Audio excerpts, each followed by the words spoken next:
కరీంనగర్ జిల్లాలోని జ్యోతినగర్ శివ థియేటర్ రోడ్లో గ్రెనేడ్స్ కలకలం రేపాయి. ఓ చెత్త కుప్పలో 2 హ్యాండ్ గ్రెనేడ్లు లభ్యమయ్యాయి.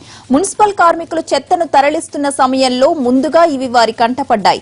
సమాచారాన్ని అందుకున్న పోలీసులు అక్కడికి చేరుకుని వాటిని స్వాధీనపరుచుకున్నారు. అనంతరం పరిసర ప్రాంతాల్లో డాగ్ స్క్వాడ్ తో పోలీసులు తనిఖీలు నిర్వహించారు.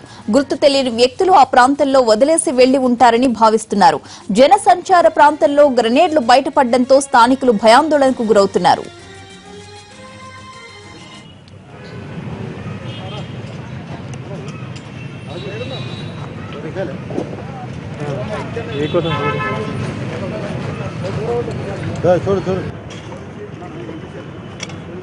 చెత్తకుప్పలు ఎత్తాగా 2 తట్టలలో వెళ్ళింది సార్. చెత్తలు దొరికింది.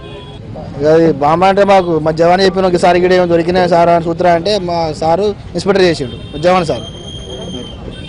మున్సిపల్ కార్మికులు రోజు వచ్చి చెత్త తీస్తారు. అదే విధంగా ఈ రోజు చెత్త తీస్తూ ఉండగా అక్కడ ఏదో కనిపించింది మాకని వాళ్ళు జవాన్కి చెప్తే జవాను వచ్చి చూసి ఇదేదో బాంబులు ఉన్నట్టున్నాయని మాకు చెప్పినారు. మేము వచ్చి ఇటు మేయర్ గారికి మేము ఇన్ఫార్మ్ చేయడం జరిగింది. వాళ్ళు వచ్చి చూసి ఇవి బాంబులే అని వాళ్ళు దాన్ని పరిశీలించి దాన్ని నిర్వీర్యం చేసి తీసుకెళ్లడం జరిగింది. ఇక్కడ ఎలాంటి నష్టం జరగలేదు. నష్టం జరగనందుకు చాలా సంతోషిస్తున్నాం మేము.